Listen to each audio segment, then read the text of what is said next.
Hello everybody, today I'm going to talk about navigating and creating routes in the Tesla Model 3. There'll be two parts to this. First I'm going to talk about a website called abetterrouteplanner.com, and then I'm going to show you the internal navigation system in the car. Now, whether you've got your car or not, A Better Route Planner is going to be one of your favourite websites. You probably use it a lot while you're waiting for your car to arrive, like a lot of people are. And it doesn't matter whether you've got a Tesla Model 3, Model S, any electric vehicle, you're going to find this website very useful. So this is the opening screen, and you can see it looks like a typical sort of navigation system. Up at the top you've got your from and to position, you've got your settings, you can save plans, and you can obviously see a map. So first of all, let's have a quick look at the settings. Now this is where it gets really clever. You've got two layers of settings, and generally once you've set these, you don't need to think about them anymore. So the first thing you can think of is which car you've got. Now there are obviously a lot of cars in here. If you've got a Renault Zoe 41 kilowatt hour R110, you can use that and it'll tell you what the reference consumption is. But obviously for my purposes, I'm going to pick my Model 3 Standard Range Plus rear wheel drive. The reference consumption is what it thinks you should be consuming at this speed, what percentage of the reference speed you're going to be trying to do, what the maximum speed you're prepared to let it plan at, what charge you've got, and there's a little button there that says live data, which you can see actually picks up information from the car, how much percentage you want to have when you get to the charger, if you've got to use a charger, and how much percentage you want to have left when you get to your final goal. You can also set things like outside temperature, wind, road conditions, how much your battery's degraded by, how long it takes you to actually get to the charge point. This one here, the chargers, is very important. Now at the moment you can see that all I've got set is Tesla superchargers, but you can also set Tesla CCS, other people's CCS, CHAdeMO and level 2. Now what I'm going to do is I'm just going to leave supercharger, Tesla CCS and other CCS for the purposes of this. You can tell it if you want to avoid highways or ferries or car trains. I don't think you see that many of those nowadays. And you can create an automatic connection to your actual when you use the live data button to fill that in for you. You can set it whether you actually want to use live data or not, and you can create a betterrouteplanner.com login. You should always create that because it will save your settings. It's free, there's never been any charge for using this, and it will also allow you to save routes. So let's say we want to plan a route. I'm going to put in a route for a place quite a long way away. Oops, it would help if I could spell Penzance. And there's Penzance, and it's automatically zoomed to show you how far they are away from each other, give you a rough idea. So if I click plan route now, it will automatically go off, and like any other sat-nav navigation system, Apple Maps, Google Maps, Waze, whatever, will automatically plan you a route. However, what it's doing is it's also working out where it thinks you should stop and how long you should stop for.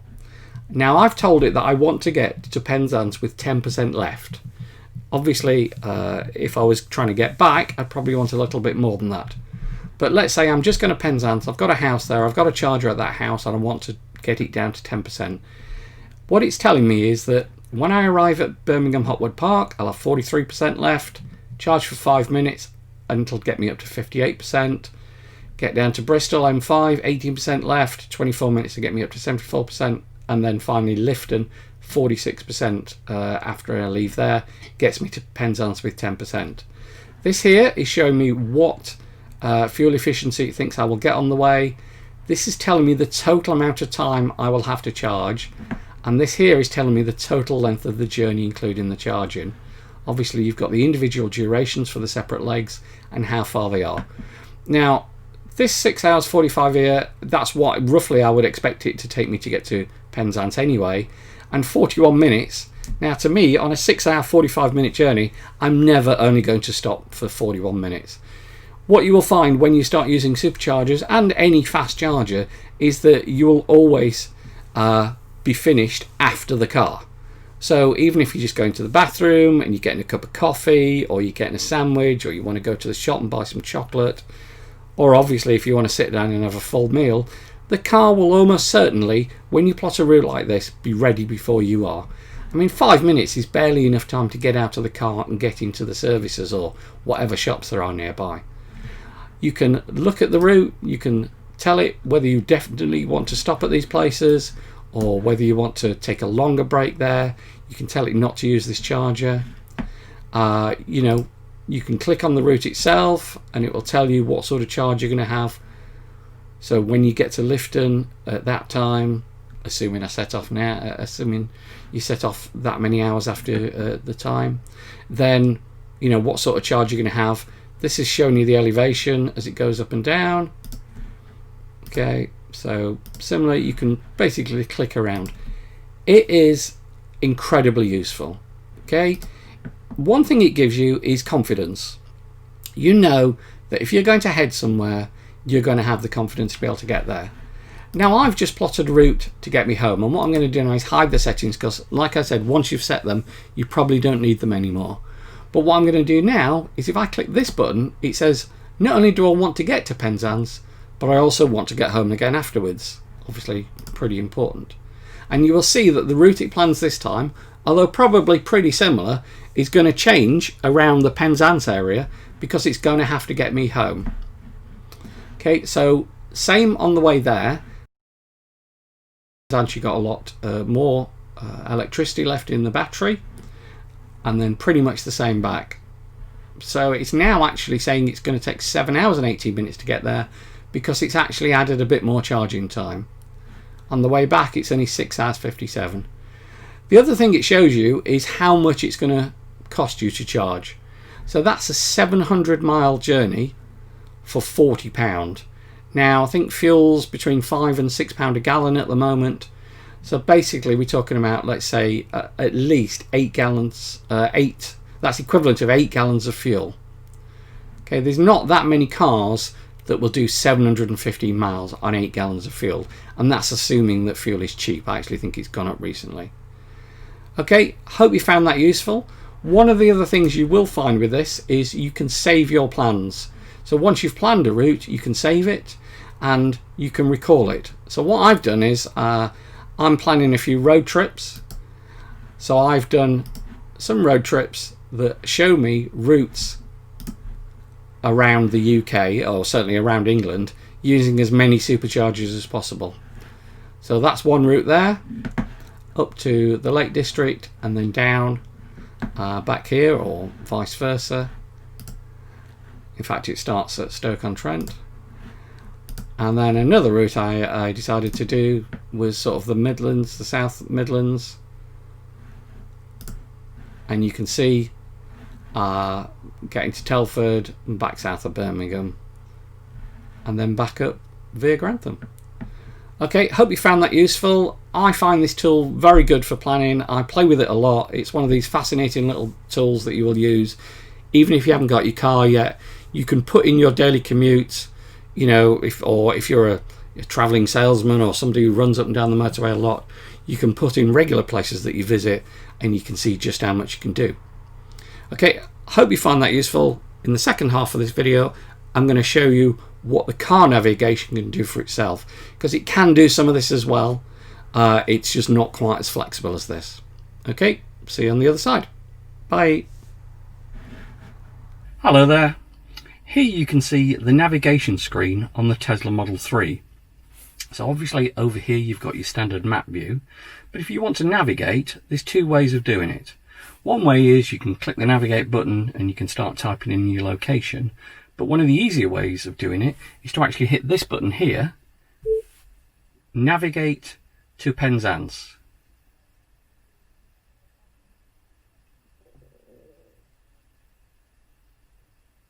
So what that's done is it's gone off, found that location, and it's obviously put a little marker there where it thinks we want to navigate to. It's telling us how far it is away, and if we click on the navigate button, it will actually calculate a route for us. Now while we're looking at it calculate the route, you can see that it's showing you all the Tesla superchargers that are available, including some in France. It's telling you how long it's going to take you to get there, 6 hours 19 minutes. It's telling you where it wants you to charge, so Hotwood Park and Darts Farm, and how long it will take you to charge when you get there. So it's saying you're going to arrive there with 36%. This car's currently at 90%, so it's going to get it down to 36%, and you're going to have to sit there for 40 minutes and charge. Obviously, there's generally at these superchargers, there's lots of things to do, so we usually go off and have something to eat. Then you get to Darts Farm, which apparently is a fantastic place to visit. It's one of the biggest farm shops in the country, and you're going to have to stay there for 25 minutes. And when you get to Penzance, you'll have 16% left. Okay, so you can look at that. You can click Begin Trip, and it will start to show your information. You've got different views. So you've got this view, which is showing you where with Northup. Then you look at that one, it's showing you guidance, so you get a slightly 3D view. If you want to see the first leg, you can see that, so you can have a rough idea where you're going to head to, and you're going to end up there. And that's what you're going to do when you get there. You're going to charge, or you can see the entire trip if you want to view the entire thing. If you click on here, you can see just your next junction, and if you pull that down, you can see the entire thing.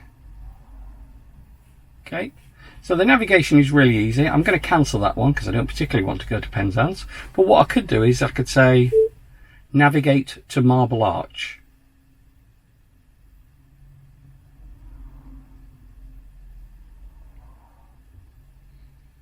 Now what this is going to do here is it's going to find lots of different places called Marble Arch.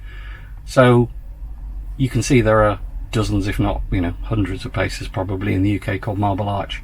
So what you need to do in this case is pick one, and it's put the most logical one at the top, and there it will show you the route that it works out to get you to Marble Arch. Now what this is saying here is you're going to arrive there with 18%, and you can see all the route, and now it's going to start the route for you. So one thing it also shows you, if you scroll to the bottom, is that if you try and get home, you're going to end up on minus 59%. Obviously, that's not very useful. But this is very useful if you're plotting a route. It will tell you which charges to go to. There's no way of transferring routes from a Better Route Planner to this. There's no way of putting trips in. All you can do is put an individual location in. But it is really fast. It is dealing with the traffic, so even though you're not seeing the red lines where the traffic is, it does know about that traffic, and it will divert you if it thinks it's found a faster route for you. The other thing is, if you want to change your location at any point, even while you're in the middle of a route, it's very easy thanks to the voice recognition, and the typing's quite easy to do as well. Okay, between the two of them, between abetterrouteplanner.com and the Tesla Model 3 navigation, you've got a pretty good suite of tools for navigating yourself around not just the UK, but Europe and the rest of the world as well. I hope you found those very useful, and any more comments, just post them below. If you like it, subscribe. If you don't like it, that's fine as well. And don't forget about the referral code. If you use my referral code, you will get 1,003 miles of supercharging. Thanks. Bye.